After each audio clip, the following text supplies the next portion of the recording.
கன்னிராசி அன்பர்களே, இந்த ஆண்டிலே நீங்கள் உங்களுடைய வளர்ச்சி, முன்னேற்றம், எதிர்காலம் இது சம்பந்தமாக பலனை பெறப் போகிறீர்கள். குறிப்பாக நீங்கள் உங்களுடைய திறமைகளை வெளிப்படுத்தப் போகிறீர்கள்.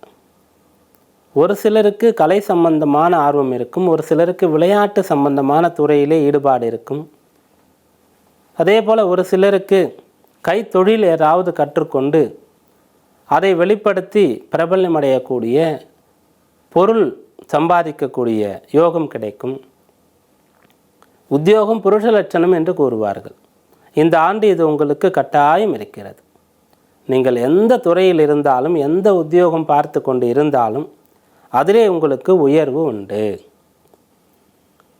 அதுவும் பதவி உயர்வு, ஊதிய உயர்வு, சலுகைகள் கிடைக்கப் பெறுவது, அதிகாரம் கொடுக்கப்படுவது, பொறுப்புகள் அதிகமாக கொடுக்கப்படுவது, இப்படிப்பட்ட உயர்வு இருக்கும். வேலை பளு இருக்கும், வேலை நேரம் நீட்டிக்கப்படும். ஆனால் அதற்குண்டான பலனை நீங்கள் அனுபவிப்பீர்கள். உங்களிடத்தில் இருக்கக்கூடிய தனிப்பட்ட திறமைகளை, வித்தைகளை, கைத்தொழிலை வெளிப்படுத்த முடியவில்லையே, இதைவிட பல மடங்கு குறைந்தவர்களுக்கு கூட அதை வெளிப்படுத்தி பெயர் புகழ் பெறுகிறார்களே என்ற ஆதங்கம் இருந்தால் அது முடிவுக்கு வரும். ஒரு பக்கம் உத்தியோகம் பார்த்து கொண்டே கிடைக்கக்கூடிய ஓய்வு நேரத்திலே தனித்திறமைகளை வெளிப்படுத்தி அதன் மூலமாக பலனை அடையக்கூடிய அமைப்பு இருக்கிறது.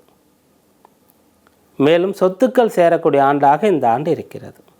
மனை வாங்குவது, கட்டிய வீட்டை வாங்குவது, மனை வாங்கி வீடு கட்டுவது, வாகனம் வாங்குவது, ஆடம்பர வசதிகளை அனுபவிப்பது, இப்படியாக சொத்துக்கள் சேரக்கூடிய அமைப்பு இருக்கிறது. ஏதோ ஒரு மாற்றம் நடந்து அது உங்களுக்கு ஏற்றம் தரக்கூடியதாக இருக்கும். உத்தியோக மாற்றம், உத்தியோகத்தில் உயர்வோடு கூடிய மாற்றம், வசிப்பிடம், நீங்கள் இருக்கக்கூடிய இருப்பிட மாற்றம், அதன் மூலமாக ஒரு ஏற்றம், இப்படியாக மாற்றம் நடந்து அது ஏற்றம் தரக்கூடியதாக அமையப் போகிறது. மேலும் உங்களுடைய பெற்றோர் உங்களுக்கு முழுமையாக ஒத்துழைப்பு தருவார்கள். நீங்கள் எதை விரும்புகிறீர்களோ அதற்கு அவர்கள் அனுமதி தருவார்கள். உயர்கல்வி பயில வேண்டும், வெளிநாடு சென்று உத்தியோகம் பார்க்க வேண்டும், சுயதொழில் தொடங்க வேண்டும் என்றால் பெற்றோர் அனுமதி அளிப்பார்கள். இதுவெல்லாம் உங்களுக்கு சாதகமான அம்சங்களாக இருக்கிறது. கவனமாக இருக்க வேண்டியது என்று பார்க்கும்போது இந்த ஆண்டிலே நீங்கள் ஒழுக்கத்தை கடைபிடிக்க வேண்டும்.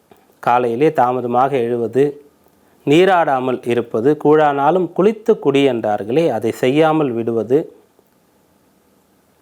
தீய பழக்க வழக்கம் இருக்கக்கூடியவர்களோடு சேருவது, அது உங்களுக்கு தொற்றிக்கொள்வது, இப்படிப்பட்ட நிலைக்கு ஆளாகக்கூடாது. ஒழுக்கம் உயர்வு தரும்.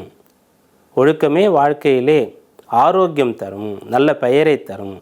இதை நினைவில் கொள்ள வேண்டும். இந்த ஆண்டிலே உங்களுக்கு அதிர்ஷ்டம் தரக்கூடிய எண்கள் 5 மற்றும் 6. அதிர்ஷ்டமான நிறங்கள் பச்சை மற்றும் வெளிர் சிவப்பு.